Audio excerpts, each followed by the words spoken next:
அதற்கான பதில் ரொம்ப பெருசா தெரியும். அதனால என்ன செய்ய மாட்டாங்க, ஒரு வார்த்தையில சொல்ல மாட்டாங்க. அப்படின்ட்டு தான் நான் நினைக்கிறேன். ஆமென், ஸ்தோத்திரம்.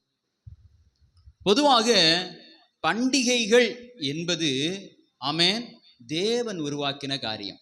அல்லேலூயா. பண்டிகை அப்படின்னா என்ன? தமிழ்ல சொல்லுங்க பார்ப்போம். சொல்லுங்க. என்ன விஷம்னு சொல்றீங்க? என்ன சொல்றீங்க? தமிழா? ஃபெஸ்டிவல்? தமிழ் ஃபெஸ்டிவலா? சரி, திருவிழா. திருவிழாவுக்கு போமான்னு கேட்டா எத்தனை பேர் கை தூக்குவாங்க? அப்படிதானே? திருவிழாவுக்கு இல்லை, திருவிழா கடைக்கு போகிறதுக்கு கை தூக்குவாங்க. அப்படிதானே? சரி, பண்டிகை என்பது எதற்காக வேதாகமத்தில் உருவாக்கப்பட்டது என்று சொன்னால், ஒரு சம்பவத்தை, ஒரு நிகழ்வை தன்னுடைய சந்ததியினருக்கு சொல்லி கொடுப்பதற்காக. அப்படிதானே?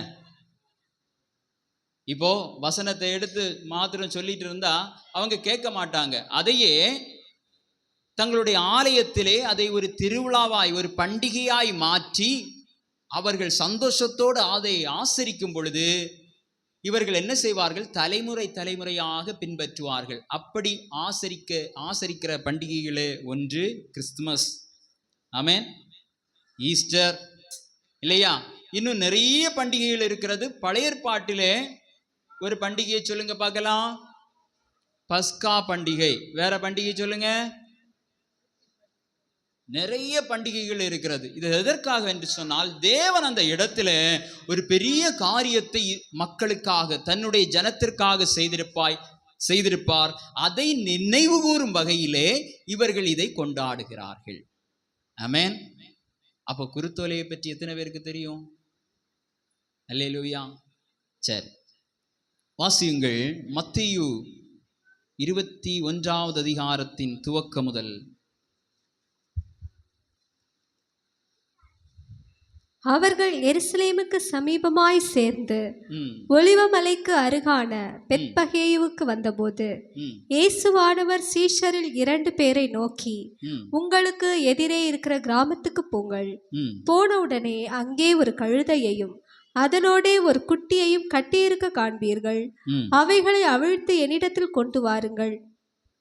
ஒருவன் உங்களுக்கு ஏதாகிலும் சொன்னால், இவைகள் ஆண்டவருக்கு வேண்டும் என்று சொல்லுங்கள், உடனே அவைகளை அனுப்பிவிடுவான் என்று சொல்லி அவர்களை அனுப்பினார். இதோ உன் ராஜா சாந்த குணம் உள்ளவராய் கழுதையின் மேலும் கழுதை குட்டியாகிய மரியின் மேலும் ஏறிக்கொண்டு உன்னிடத்தில் வருகிறார் என்று சீயோன் குமாரத்திக்கு சொல்லுங்கள் என்று தீர்க்கதரிசியினால் உரைக்கப்பட்டது நிறைவேறும்படி இதெல்லாம் நடந்தது. ஆமென். பாருங்கள், இதோ உன் ராஜா எப்படி வருகிறார்? சாந்த குணமுள்ளவராய். சாந்த குணம், சாந்த குணத்தை குறித்து நம்ம விரிவாக பார்த்திருக்கிறோம். என்ன சொல்லுங்க, சாந்த குணம்னா என்ன? யாருக்கு தெரியும்? அப்படிதானே? ஞாயிற்றுக்கிழமை ஆஹா ஓஹோன்னு கேட்கறது, அப்படியே மறந்துடுறது. எழுதி வச்ச பேப்பர் எங்க இருக்கோ. அப்படிதானே? அல்லேலூயா. சரி, தேவனிடத்தில் இருக்கிறதான உன்னதமான ஒரு குணம், சிறந்த குணம், அது என்ன குணம்? சாந்த குணம். அல்லேலூயா. சரி, எங்கள் பிள்ளைகள் சாந்த குணமாய் இருக்கிறார்கள் என்று சொல்லுகிற பெற்றோர் எல்லாம் ஒரு அல்லேலூயா சொல்லுங்க பார்க்கலாம். அல்லேலூயா. எங்கள் பெற்றோர் நல்ல சாந்த குணம் உள்ளவர்களாய் இருக்கிறார்கள் என்று சொல்லுகிற பிள்ளைகள் எல்லாம் ஒரு அல்லேலூயா சொல்லுங்க பார்க்கலாம். அல்லேலூயா. மாறி மாறி எதிராக தான் இருக்கிறாங்க. ஆமென், ஸ்தோத்திரம். சரி, இந்த காரியத்தை குறித்து தான் தேவன் இந்த ஸ்தோத்திரம் எருசலேமுக்குள்ளாக அவர் பிரவேசிக்கிற போது செய்த போதனையை நாம் தியானிக்க போகிறோம். அல்லேலூயா. பொதுவாக குருத்தோலை ஞாயிறன்று பேசுகிற காரியம் அல்ல. ஆனால் தேவன் அன்றைக்கு எருசலேமுக்குள் பிரவேசித்த போது போதித்த காரியத்தை நாம் இன்று தியானிக்க போகிறோம். முதலாவதாக, ஏன் இந்த குருத்தோலையை ஆசரிக்கிறார்கள் என்பதை நாம் என்ன செய்ய வேண்டும்? அறிந்து கொள்ள வேண்டும். தொடர்ந்து வாசிப்போம். இந்த 4வது வசனத்திலே அவர் எப்படி வருகிறாராம்? சாந்த குணமுள்ளவராய் வருகிறார், கழுதை குட்டியின் மேலே ஏறி வருகிறார் என்று தீர்க்கதரிசினால் உரைக்கப்பட்டது.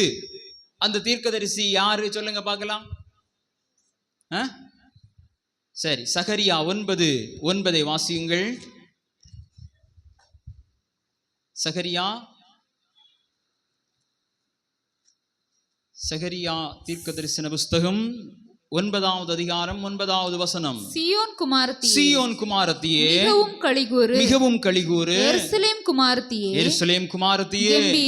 கம்பீரி இதோ உன் ராஜா உன்னிடத்தில் வருகிறார். அவர் நீதி உள்ளவரும் ரட்சிக்கிறவரும் தாழ்மை உள்ளவரும் கழுதையின் மேலும் கழுதை குட்டியாகிய மரியின் மேலும் ஏறி வருகிறவருமாயிருக்கிறார். ஆமென், ஸ்தோத்திரம். மத்தேயு 4வது வசனத்தில் 21ஆம் அதிகாரம் 4வது வசனத்திலே அவர் சாந்த குணமுள்ளவராய் என்று சொல்லப்பட்டிருந்தது. இங்கே அவர் நீதியுள்ளவர், ரட்சிக்கிறவர், தாழ்மையுள்ளவர். அல்லேலூயா சொல்லுங்க பார்க்கலாம். 3 காரியங்கள். அவர் யார்? நீதியுள்ளவர், ரட்சிக்கிறவர், தாழ்மையுள்ளவர். இவர் யார்? இவர் ராஜா. அல்லேலூயா. எல்லாரும் கொஞ்சம் சந்தோஷமா இருங்க. ஆமென், ஸ்தோத்திரம். என்ன செய்தார்கள் என்றால், இயேசு கழுதையின் மேலே ஏறி வரும் பொழுது குருத்தோலையை பிடித்தார்கள். வேற என்னெல்லாம் செய்தார்கள் சொல்லுங்க. நல்ல அந்த காலத்துல வஸ்திரங்கள் தான் மிகவும் உயர்ந்தது. ஆமென், ஸ்தோத்திரம். வஸ்திரங்கள். அப்போ இதையெல்லாம் விரித்து அவரை வரவேற்கிறார்கள். மர கிளைகள். இப்போ ஒரு கல்யாண வீட்டில் பார்த்தீங்கன்னா எவ்வளவு டெக்கரேட் பண்ணியிருப்பாங்க. ஆமென். இதை போலதான் அன்றைய காலத்தில் அவரை கனப்படுத்தும்படியாக, அவரை மகிமைப்படுத்தும்படியாக குருத்தோலைகள், மரக்கிளைகள், வஸ்திரங்கள் இவை எல்லாவற்றையும் போட்டு அவரை வரவேற்றார்கள். இவர் யார் சொல்லுங்க? ராஜா. ஆமென். அப்போ இவர்கள் சும்மா வரவேற்கவில்லை. என்ன எல்லாம் சொன்னார்கள்? ஆமென், ஸ்தோத்திரம். நாம் தொடர்ந்து வாசிக்க போகிறோம். வாசியுங்கள். மத்தேயு 21வது அதிகாரம். சீஷர்கள் போய் இயேசு தங்களுக்கு கட்டளையிட்டபடியே செய்து கழுதையையும் குட்டியையும் கொண்டு வந்து அவைகள் மேல் தங்கள் வஸ்திரங்களை போட்டு அவரை ஏற்றினார்கள். திரளான ஜனங்கள் தங்கள் வஸ்திரங்களை வழியிலே விரித்தார்கள். வேறு சிலர் மரக்கிளைகளை தரித்து வழியிலே பரப்பினார்கள். முன் நடப்பாரும் பின் நடப்பாரும் ஆகிய திரளான ஜனங்கள் தாவீதின் குமாரனுக்கு ஓசன்னா, கர்த்தரின் நாமத்தினாலே வருகிறவர் ஸ்தோத்தரிக்கப்பட்டவர், உன்னதத்திலே ஓசன்னா என்று சொல்லி ஆர்ப்பரித்தார்கள். ஆமென், ஸ்தோத்திரம். இதுவும் ஒரு தீர்க்க தரிசனம். அல்லேலூயா. இவரை ஜனங்கள் என்ன சொல்லுகிறார்கள்? தாவீதின் குமாரன். தாவீதின் குமாரன் என்று சொன்னாலே அவர் யார்? இரட்சகர். தாவீதின் குமாரன் என்று சொன்னாலே அவர் ராஜா. தாவீதின் குமாரன் என்று சொன்னாலே அவர் தேவகுமாரன். தாவீதின் குமாரன் என்று சொன்னாலே அவர் மேசியா. அல்லேலூயா. தாவீதின் குமாரன் என்று சொன்னாலே அவர் இயேசு. அல்லேலூயா. தாவீதின் குமாரன் என்ற வார்த்தைக்கு அத்தனை வல்லமை உண்டு. அதனால்தான் பிறவி குருடன் பார்வையை பெற்றுக் கொண்டான். அல்லேலூயா. எத்தனையோ வியாதியஸ்தர்கள் சூழ்ந்து போய்கொண்டே இருந்தார்கள். இவன் கரெக்டா ஒரு வார்த்தையை சொன்னான். என்ன சொன்னா? தாவீதின் குமாரனே. அப்படி என்றால் மேசியாவே, ராஜாவே, தேவகுமாரனே. அல்லேலூயா, ஸ்தோத்திரம். அப்போ இப்படி சொல்லி என்ன செய்கிறார்கள்? ஆர்ப்பரிக்கிறார்கள். அல்லேலூயா, ஆமென். சரி, இந்த காரியத்தை எங்கே சொல்லப்பட்டிருக்கிறது? வெளிப்படுத்துதல் 7ஆம் அதிகாரத்திலே 9, 10 என்ற வசனங்களை வாசிப்போம். இவைகளுக்கு பின்பு நான் பார்த்தபோது இதோ சகல ஜாதிகளிலும் கோத்திரங்களிலும் ஜனங்களிலும் பாஷைக்காரரிலும் இருந்து வந்ததும் ஒருவனும் எண்ணக்கூடாததுமான திரளான கூட்டமாகிய ஜனங்கள் வெள்ளை அங்கிகளை தரித்து தங்கள் கைகளில் குருத்தோலைகளை பிடித்து சிங்காசனத்திற்கு முன்பாகவும் ஆட்டுக்குட்டியானவருக்கு முன்பாகவும் நிற்க கண்டேன். அவர்கள் மகா சத்தமிட்டு, இரட்சிப்பின் மகிமை சிங்காசனத்தின் மேல் வீற்றிருக்கிற எங்கள் தேவனுக்கும் ஆட்டுக்குட்டியானவருக்கும் உண்டாவதாக என்று ஆர்ப்பரித்தார்கள். அல்லேலூயா. அப்போ குருத்தோலை ஞாயிறை ஆசரிக்கிறார்கள் என்று சொன்னால் ஜனங்கள் இயேசுவை தேவனென்றும் ராஜாவென்றும் ஏற்றுக்கொள்கிறார்கள் என்று அர்த்தம். அல்லேலூயா. நல்லா கவனிங்க. இத்தனை நாட்களும் தங்களுக்குள்ளே இருந்த ஒரு நபர், இவர் தீர்க்கதரிசி, இவர் யோவானை போன்றவர் அல்லது மோசேயை போன்றவர், ஏசாயாவை போன்றவர் என்று நினைத்திருந்த நேரத்திலே அந்த ஜனங்கள் வேற எந்த தீர்க்கதரிசிக்கும் செய்யாத காரியத்தை இயேசுவுக்கு செய்தார்கள். நல்ல கவனிங்க. ஆமென். எந்த தீர்க்கதரிசிக்கும், பெரிய தீர்க்கதரிசிகள் இருந்தார்கள். யோவான் இருந்தார். ஆமென். அதற்கு முன்பதாக ஏசாயா இருந்தார். பெரிய பெரிய தீர்க்கதரிசிகள். மோசே செங்கடலை பிளக்க செய்தவர். அல்லேலூயா. அப்படித்தானே? எவ்வளவு பெரிய தீர்க்கதரிசிகள். ஆபிரகாம் இருந்தார். இனி நோவா இருந்தார். இவர்களுக்கு எல்லாம் செய்யாத ஒரு காரியம்தான், ஆமென், தங்கள் வஸ்திரங்களை விரித்து குருத்தோலைகளை பிடித்து, ஆமென், என்ன சொல்லி ஆர்ப்பரிக்கிறார்கள்? அல்லேலூயா. ரட்சிப்பின் மகிமை சிங்காசனத்தில் வீற்றிருக்கிற எங்கள் தேவனுக்கும் ஆட்டுக்குட்டியானவருக்கும் உண்டாயிருப்பதாக என்று சொல்லி ஓர் நாளிலே பரலோகத்திலே நாம் செய்ய போகிற அந்த நிகழ்வின் சாயல்தான் குருத்தோலை ஞாயிறு. அல்லேலூயா சொல்லுங்க பார்க்கலாம். ஐயோ, ஒரு சந்தோஷம் இல்லையே உங்களுக்கு? ஆமென். அடுத்த ஞாயிறு வரும் பொழுது ஒரு கழுதையும், எங்க கழுதை இருக்கு இல்லையா? ஆமென், ஸ்தோத்திரம். குருத்தோலை கொண்டு வருவோமா? வேண்டாம், அது விக்கிரகமாகும். ஆமென். நீங்க குருத்தோலை கொண்டு வர வேண்டாம், மரக்கிளைகள் ஒன்றும் கொண்டு வர வேண்டாம். ஆமென். ஆனா உங்க பிள்ளைகளுக்கு இந்த காரியத்தை சொல்லிக் கொடுக்க வேண்டும். ஆமென். அல்லேலூயா. சரி, தேவன் பாருங்கள், எல்லாரும் எடுத்துக்கொள்ளுங்கள். யோவானிலே இதே காரியத்தை தேவன், அந்த யோவான் எழுதுகிறார். எழுதி 12வது அதிகாரம் 25வது வசனத்திலே ஒரு போதனையை கொடுக்கிறார். அது என்ன போதனை? நேரம் மிகவும் சுருக்கமா இருக்கிறதுனால நான் சுருக்கமா முடிக்க போகிறேன். ஆமென். எல்லாரும் கவனமா இருப்போம். இதே சம்பவம் தான் அந்த 12ஆம் அதிகாரத்திலும் வருகிறது. அப்படித்தானே? ஸ்தோத்திரம். வாசியுங்கள். தன் ஜீவனை சிநேகிக்கிறவன் அதை இழந்து போவான். இந்த உலகத்தில் தன் ஜீவனை வெறுக்கிறவனோ அதை நித்திய ஜீவ காலமாய் காத்து கொள்ளுவான். போதும். எல்லாரும் நல்லா கவனிங்க. ஜீவனை சிநேகிக்கிறவன், ஜீவனை சிநேகிக்காதவன் யாராவது இந்த உலகத்தில் உண்டா? சொல்லுங்க பார்க்கலாம். ஆமென். ஜீவனை நேசிக்கிறவர்கள் தான் இந்த உலகத்திலே நிறைந்திருக்கிறார்கள். ஜீவனை வெறுக்கிறவர்கள் யாரும் இல்லை. ஜீவன் என்றால் ஆங்கிலத்தில் என்ன சொல்லுங்க? இங்கிலீஷ்ல சொல்லுங்க. Very good. லைஃப். என்ன? ஆமா, லைஃப். அப்போ இப்போ அந்த வசனத்தை வாசிங்க. தன்னுடைய வாழ்வை சிநேகிக்கிறவன் அதை இழந்து போவான். இந்த உலகத்திலே தன் வாழ்வை வெறுக்கிறவன் இவனோ அவன் நித்திய ஜீவகாலமாய் அதை காத்து கொள்வான். தேவன் கடைசியாக, ஆமென், எருசலேம் வாயிலுக்குள்ளாய், ஆமென், பிரவேசித்த போது அவர் அநேக உதாரணங்களினாலே அவர் பிரசங்கித்தார். அதிலே ஒரு மிக முக்கியமான காரியம், நீ ஜீவனை நேசிக்கிறாயா? நீ ஜீவனை நேசிக்காதே. இந்த உலகத்தில் தன் ஜீவனை வெறுக்கிறவன் தான் அதை நித்திய ஜீவகாலமாய் காத்து கொள்வான். லூக்கா எப்படி இதை எழுதுகிறார் பாருங்கள். 14ஆம் அதிகாரத்தின் 26வது வசனத்தை எடுத்துக்கொள்ளுங்கள். லூக்கா எழுதின சுவிசேஷத்தின் 14ஆம் அதிகாரம் யாதொருவன். நல்ல கவனிங்க, எல்லாரும் எடுத்துக்கொள்ளுங்க. யாதொருவன் என்னிடத்தில் வந்து தன் தகப்பனையும் தாயையும் மனைவியையும் பிள்ளையையும் சகோதரரையும் சகோதரிகளையும் தன் ஜீவனையும் வெறுக்காவிட்டால் எனக்கு சீஷனாய் இருக்க மாட்டான். நல்ல கவனிங்க. இது எல்லாரும் எடுத்து பேசுறதற்கு பயப்படுகிற ஒரு பகுதி. என்ன சொல்லப்பட்டிருக்கிறது? யாரையெல்லாம் வெறுக்கணுமா? சொல்லுங்க. தகப்பனை, தாயை, மனைவியை, பிள்ளைகளை, சகோதரனை, சகோதரியை, தன் ஜீவனை. இதுக்கு அர்த்தம் யாருக்காவது தெரியுமா? சொல்லுங்க பார்க்கலாம். அல்லேலூயா.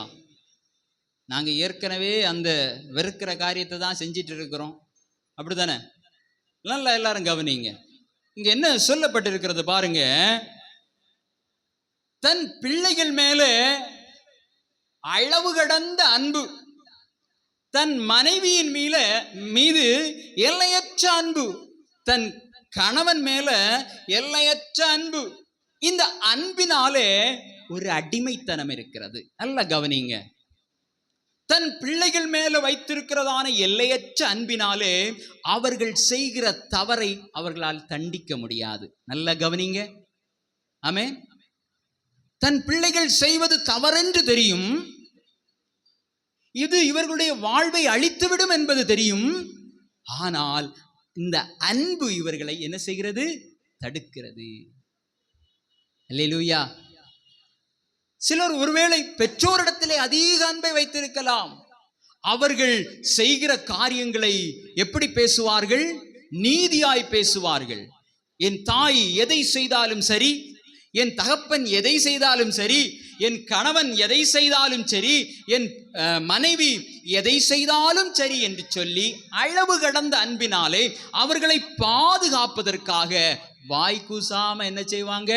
ஈஸியா போய் சொல்லிடுவாங்க. நியாயங்களை புரட்டி போடுவார்கள். ஆமென். அது ஆண்டவர் என்ன சொல்கிறார்? என் நிமித்தமாக நான் நீதியுள்ள தேவன். ஆமென். அல்லேலூயா.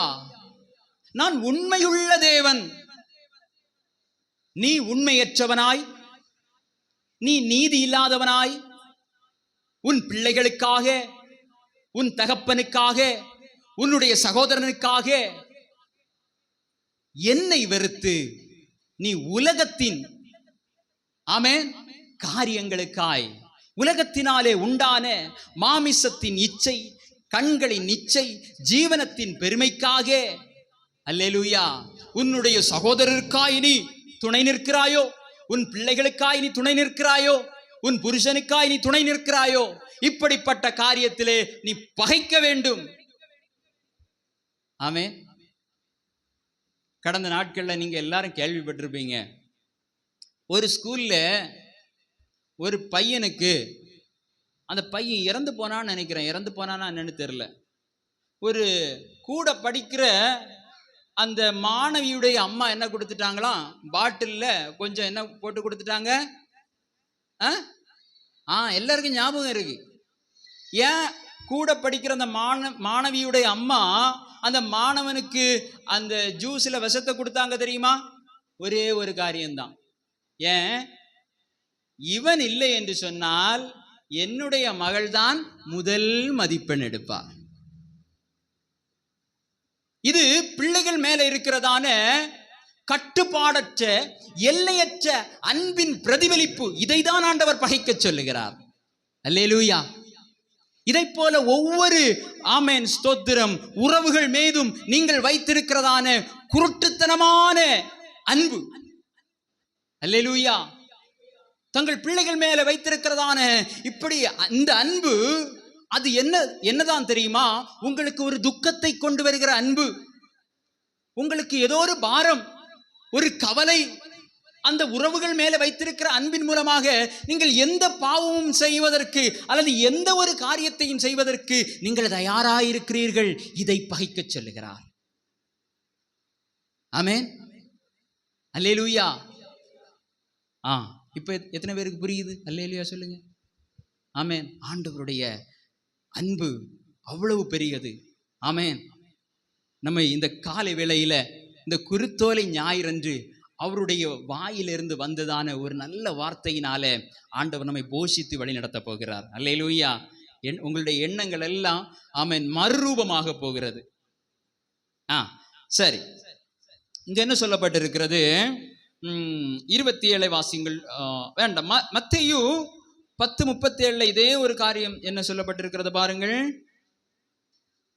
மத்தேயு தகப்பனையாவது தாயையாவது என்னிலும் அதிகமாய் நேசிக்கிறவன் எனக்கு பாத்திரன் அல்ல, மகனையாவது மகளையாவது என்னிலும் அதிகமாய் நேசிக்கிறவன் எனக்கு பாத்திரன் அல்ல. ஆமென்.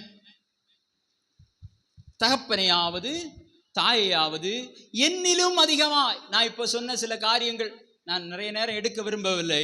ஆமாம், நான் முடிக்க போகிறேன், உங்களுக்கு புரிந்திருக்கும். என்னிலும் அதிகமாய் அப்படி என்றால் யாருக்கு இம்பார்ட்டன்ஸ் கொடுக்குறீங்க? யார் சொல்றத உடனடியா செய்யறதுக்கு இருக்கிறீங்க? பாருங்க, தன் பிள்ளைகள் மேல வைத்திருக்கிறதான அளவற்ற பிரியம். யாருக்கு அதிக பிரியம் இருந்தது? தன்னுடைய 100வது வயதிலே ஒருவர் ஆமென் தகப்பனாக மாறினார். யாரு? எல்லாரும் சொல்லுவாங்க, குழந்தைகள் உடனே கிடைச்சிட்டுனா என்ன செய்யாது? பாசம் பிள்ளைகளுக்கு மேல பாசம் எல்லாம் பெருசா இருக்காது. கொஞ்ச நாள் கழிச்சு கிடைச்சாதான் பிள்ளைகளுக்கு மேல என்ன இருக்கும்? இவருக்கு எவ்வளவு நாள் கழிச்சு கிடைக்குது?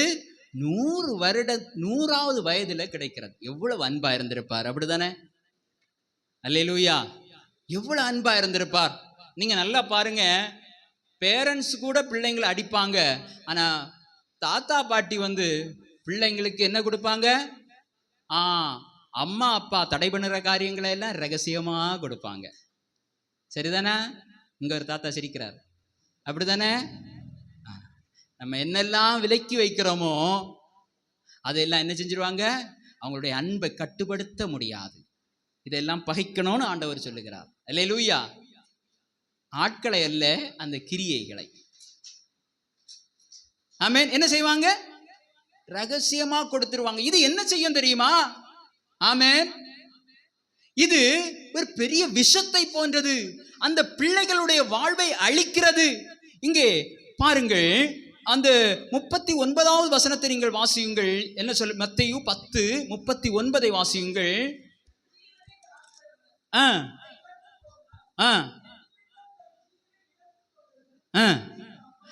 பாருங்கள், தன் பிள்ளைகளுடைய வாழ்வை காக்க வேண்டும் என்றுதான் இவர்கள் இதை செய்கிறார்கள். ஆனால் இங்கு என்ன சொல்லப்பட்டிருக்கிறது? உன் எல்லையற்ற அன்பு, உன்னுடைய பார்வையற்ற அன்பு, கட்டுப்பாடற்ற அன்பு ஜீவனை இழந்து போகும்படியாய் செய்கிறது. நீ காக்க நினைக்கிறாய், அது இழந்து போகும். எத்தனை பேர் இழந்தவர்கள் உண்டு தெரியுமா? ஆமென். தன் பிள்ளைகளுக்காக நீதியாய் நிற்க வேண்டும், நியாயமாய் நிற்க வேண்டும். தேவனிடத்திலிருந்து வருகிற ஆலோசனையின்படி சரி என்றால் சரி, தவறென்றால் தவறு. இன்னைக்கு நிறைய பிள்ளைகள் எல்லாரும் போன் யூஸ் பண்றாங்க. போன் யூஸ் பண்றது தப்பு இல்லை, ஆனா அதுல இருக்கிறதான ஒரு அடிமைத்தனம் இருக்கு, பாத்தீங்களா? அல்லேலூயா. பிள்ளைகள் போனுக்கு அடிமை, பெற்றோர் பிள்ளைகளுக்கு அடிமை. நல்ல கவனிங்க. ஆமென். போனுக்கு யார் அடிமை? பிள்ளைகள் அடிமை. பிள்ளைகள் பெற்றோருடைய பலவீனம். அதை அவரிருந்து பறித்து விட்டால் என்ன செய்வார்கள்? ஐயோ, அவ மனசு கஷ்டப்படுமே. தன் ஜீவனை காக்க நினைக்கிறவன் என்ன செய்வானாம்? அதை இழந்து போவானாம். ஆமென். பிள்ளையை பிரம்பினால் என்ன செய்ய வேண்டுமா? பிரம்பு கட்டில தூங்க வைக்கணுமா? இல்ல, என்ன செய்யணுமா? பிரம்பினால் அடி. அடுத்தது, அடிச்சா என்ன செய்ய மாட்டானா? சாக மாட்டானா? ஆனா அவன் செய்கிற தப்ப நீ பார்க்காம, ஐயோ என் பிள்ளைன்னு இருந்தா நீ இழந்து போவாய் என்று வேதவசனம் சொல்லுகிறது. அடித்தா பிழைப்பானா, அடிக்காம இருந்தால் சாவானா? அல்லேலூயா. சரி. அப்போ 36வது வசனம் என்ன சொல்லுகிறது பாருங்க.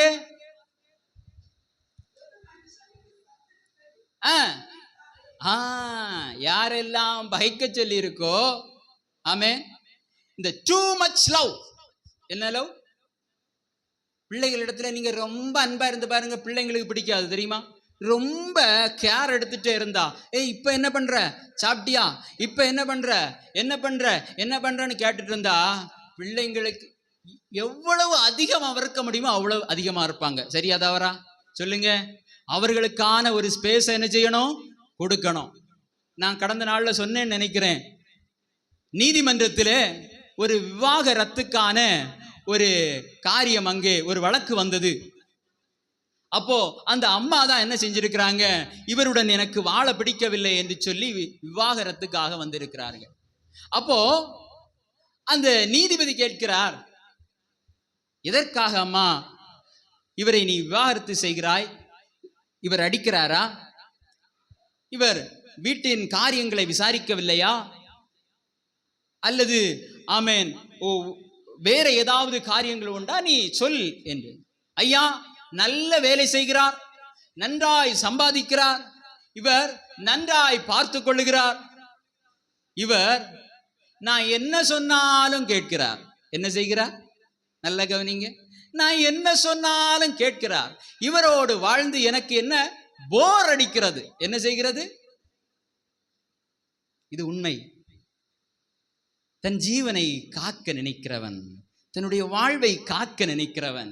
இந்த மனுஷன் எதற்காக தெரியுமா இவ்வளவு கஷ்டப்படுகிறான்? தன் குடும்பத்தின் மேல உள்ள அன்பு, தன் வாழ்வின் மேல உள்ள அன்பு. ஆமென், அல்லேலூயா. அதனாலே அதிகமாய் பாடுபட்டு தன் வீட்டில் உள்ள எல்லா வேலையும் செய்கிறான். வீட்டில் மனைவிகளுக்குன்னு சில வேலை உண்டு, அப்படித்தானே? அது அவங்கள செய்ய விடணும், அப்படித்தானே? நல்ல கவனிங்க. சிலர் என்ன செய்வாங்க? வெளியில உள்ள வேலையும் பார்த்துட்டு வீட்டில் உள்ள வேலையும் செய்வாங்க. இவங்களுக்கு வேலை செய்யாததுனால ரொம்ப போர் அடிக்கும். என்ன செய்தா? ஆமா, ரொம்ப போர் அடிக்கும். இது உங்களுக்கு கேட்கறதுக்கு கொஞ்சம் புதுசா இருக்கலாம். அல்லேலூயா. அதே மாதிரி பிள்ளைகளிடத்துல எப்போது நிமிஷத்துக்கு நிமிஷம் அவங்க மேல அந்த அன்பை நீங்க பொழிந்து கொண்டு இருக்கும் பொழுது என்ன செய்வாங்க? எப்படா இவங்களை விட்டு ஓடி போயிடலாம், நான் வனாந்திரத்துக்கு போயிடலான்னு இருப்பாங்க. அல்லேலூயா. அதை காக்க நினைக்கிறவன், பிள்ளையினுடைய ஜீவன், மனைவியுடைய ஜீவன், அவருடைய வாழ்வு, அதை காக்க நினைக்கிறவன் என்ன செய்வானா? அவன்தான் அந்த வீட்டுக்கு சத்துருவான். ஆமென், அல்லேலூயா. அப்போ யாரை நீ அதிகமாய் நேசிக்க வேண்டும்? என்னிலும் அதிகமாய் நீ வேறு யாரையும் நேசிக்காதே. அப்படி என்றால் நீ என்னுடைய வார்த்தைக்கு கீழ்ப்படிந்து, ஆமென், தன் வீட்டை நன்றாய் விசாரிக்க வேண்டும் என்று வசனம் சொல்லுகிறது. தன் வீட்டிலே ஆமென் உனக்கு கொடுக்கப்பட்ட பொறுப்பை நீ உண்மையும் உத்தமத்தோடும் உக்ரானத்துவத்தோடும் செய்ய வேண்டும் என்று வேதம் நமக்கு போதிக்கிறது. அல்லேலூயா. ஆமென். பிள்ளைகளிடத்தில் அன்பா இருக்க வேண்டும், மனைவியிடத்தில் அன்பா இருக்க வேண்டும், தாய் தகப்பனை மதிக்க வேண்டும், கனம் பண்ண வேண்டும், எல்லாம் வேதத்தில் சொல்லப்பட்டிருக்கிறது. ஆனால் ஆமென், அன்பின் மிகுதியினாலே நீங்கள் செய்கிற இந்த காரியம், ஆமென், நீ சத்துரு. யாரா? வேதம் சொல்லு, நீ சத்துரு. உன் வீட்டுக்கு நீ யாரா? சத்துரு. இந்த வசனத்தை நம்ம மறைச்சுதான் படிச்சிருப்போம். எப்படி? ஐயோ என் வீட்டுக்கு இல்லையா, எனக்கு என் வீட்டில் சத்துரு இல்லை. இப்படி பண்ணுகிறவனுக்கு ஆமே நீதான் உன் வீட்டுக்கு சத்துரு. அல்லேலூயா. ஆமே, ஸ்தோத்திரம். ஹல்லேலூயா. நேரம் கடந்து போயிட்டுது. அதுல என்ன சொல்லப்பட்டிருக்கிறது பாருங்க. மத்தேயு 37:38 வசனத்தை வாசித்து நாம் முடிப்போம். இல்ல 38.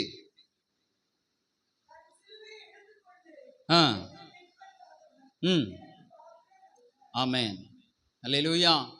தன் சிலுவை, தன்னுடைய சிலுவையை எடுத்துக்கொண்டு என்ன செய்யணும்? தேவனை பின்பற்ற வேண்டும். தேவனை பின்பற்றும்படியாக, ஆமென், அவருடைய கட்டளைகளை மாத்திரம் கேட்டு அதற்கு கீழ்ப்படியும்படியாக நாம் அழைக்கப்பட்டிருக்கிறோம். ஆமென். நான் சொன்னேன், நிறைய காரியங்கள் உங்க மனசுல இருக்கும்னு நினைக்கிறேன். உலக மனுஷனுடைய காரியங்களை தான் நான் இவ்வளவு நேரத்தில் பேசிட்டு இருந்தேன். தன்னுடைய பிள்ளைகள் வாழ வேண்டும் என்று சொன்னால் என்ன அநியாயமும் துன்மார்க்கமும் செய்ய மனிதர்கள் தயாராக இருக்கிறார்கள். ஆனா ஆபிரகாம பார்த்தீங்களா? தன்னுடைய சொந்த பிள்ளையை பலியிடும்படியாக கேட்ட உடனே, ஆமென், பிள்ளையினுடைய முகத்தை பார்க்கல, தேவனுடைய வார்த்தையை பார்த்தார். ஆமென். அப்போ அந்த ஆபிரகாமுடைய அந்த விசுவாசம், தேவன் மேல உள்ள அந்த அன்பு, அல்லேலூயா. பிள்ளைகளுக்காக தேவனுடைய வார்த்தையை மாற்றக்கூடாது, தேவனுக்காக பிள்ளைகளை மாற்ற வேண்டும். அல்லேலூயா. திரும்பவும் சொல்லுகிறேன், பிள்ளைகளுக்காக தேவனுடைய வார்த்தையை என்ன செய்யக்கூடாது? மாற்றக்கூடாது. தேவனுடைய வார்த்தைக்காக பிள்ளைகளை மாற்ற வேண்டும். எல்லாரும் எழுந்து நிற்கலாமா?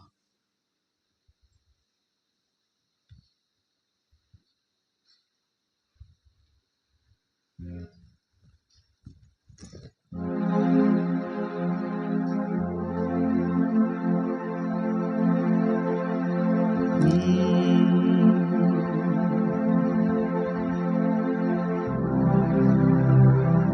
you, Jesus.